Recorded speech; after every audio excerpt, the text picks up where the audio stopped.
नमस्कार मंडळी, तुम्हा सर्वांचं पुन्हा एकदा स्वागत आहे माझ्या यूट्यूब चॅनलमध्ये. मंडळी, आज आपण चाललो आहोत कुणकेश्वर येथे. मुंबईपासून साधारणतः 421 किलोमीटर अंतरावरती कुणकेश्वर हे ठिकाण वसलं आहे. देवगडपासून साधारणतः 18 ते 20 किलोमीटर अंतरावरती हे मुख्य ठिकाण आहे. अरबी समुद्राच्या किनाऱ्यावर वसलेले हे मंदिर त्याच्या ऐतिहासिक वास्तुकलेसाठी आणि धार्मिक महत्त्वासाठी दक्षिण काशी म्हणून ओळखले जाते. हे मंदिर साधारणपणे 1100 वर्षापूर्वी म्हणजेच यादव काळात 11व्या शतकात बांधले गेले असल्याचे मानले जाते. छत्रपती शिवरायांच्या अष्टप्रधान मंडळापैकी एक असणाऱ्या नारो निळकंठ अमात्य यांचं हे आराध्य दैवत होतं. त्यावेळेस औरंगजेबाचा पुत्र शहा आलम हा घाटमाता उतरून तळ कोकणात आल्यामुळे आणीबाणीची परिस्थिती निर्माण झाली होती आणि हे मंदिर त्याच्या डोळ्यात भरणारं एक मोठं तीर्थक्षेत्र होतं. त्यामुळे या मंदिराला वाचवण्याची जबाबदारी ही खुद्द श्री नारोपंतांनी आपल्या खांद्यावरती घेतली आणि या मंदिराची डागडुजी करून चहूबाजूने भिंती बांधून या मंदिराचं संरक्षण करण्यासाठी भिंती बांधल्या गेल्या.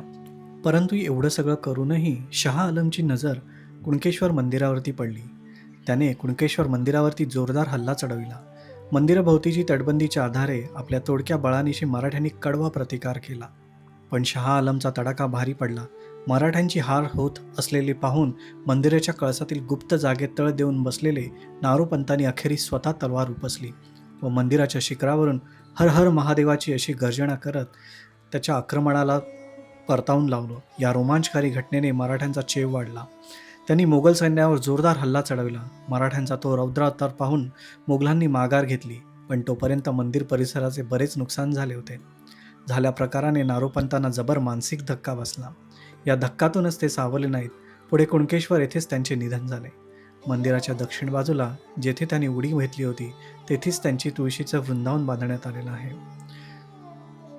कुणकेश्वर मंदिराबद्दल अनेक दंतकथा प्रसिद्ध आहेत, पण याचा खरा इतिहास हा तुम्हाला कुणकेश्वर.com या त्यांच्या वेबसाईटवरती मिळून जाईल. आणि आता जो मी तुम्हाला पूर्ण डिटेल्स दिलेले आहेत त्या या वेबसाईटचाच संदर्भ घेऊन ही माहिती दिलेली आहे. तर मंडळी, आत्ताचा भाग तुम्हाला कसा वाटला हे नक्की कमेंट्समध्ये कळवा. आणि आता आम्ही जातो आहोत श्री कुणकेश्वराच्या दर्शनाला.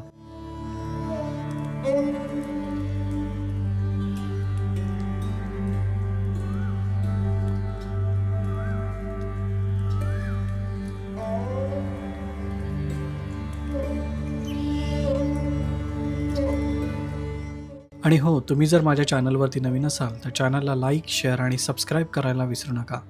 पुन्हा भेटूया नवीन एका ठिकाणी. तोपर्यंत धन्यवाद.